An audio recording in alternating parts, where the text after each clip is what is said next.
संजय राजे नाईक निंबाळकरांच्या घरातली आयटी चौकशी 5 दिवसांनंतर संपली। फलटण आणि पुण्यातल्या घरी आयटीचा छापा।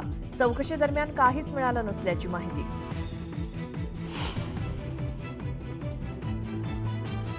छत्रपती शिवरायांनंतर डॉक्टर बाबासाहेब आंबेडकरांबाबत केलेल्या वक्तव्यामुळे राहुल सोलापूरकर पुन्हा वादात। आव्हाडांसह इतर नेत्यांनी केलेल्या टीकेनंतर सोलापूरकरांचा माफीनामा।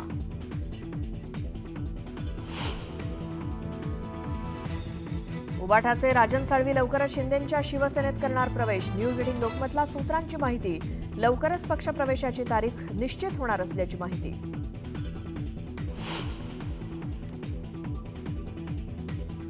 मणिपूरचे मुख्यमंत्री एन बिरेन सिंह यांचा राजीनामा। मणिपूरमध्ये राष्ट्रपती राजवट लागण्याची शक्यता।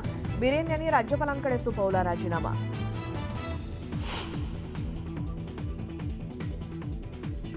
महाराष्ट्र छत्तीसगड सीमेवर बिजापुरात सर्वात मोठी चकमक। चकमकीत 31 माओवाद्यांचा खात्मा तर 2 जवान शहीद।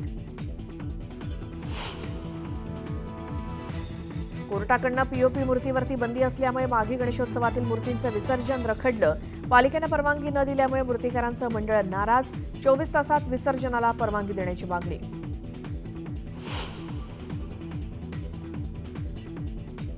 कटकमधील दुसऱ्या वनडे टीम इंडियाचा इंग्लंडवरती 4 विकेट्सनं विजय। रोहित शर्माचं खणखणीत शतक। मालिकेत 2-0 अशी विजयी आघाडी।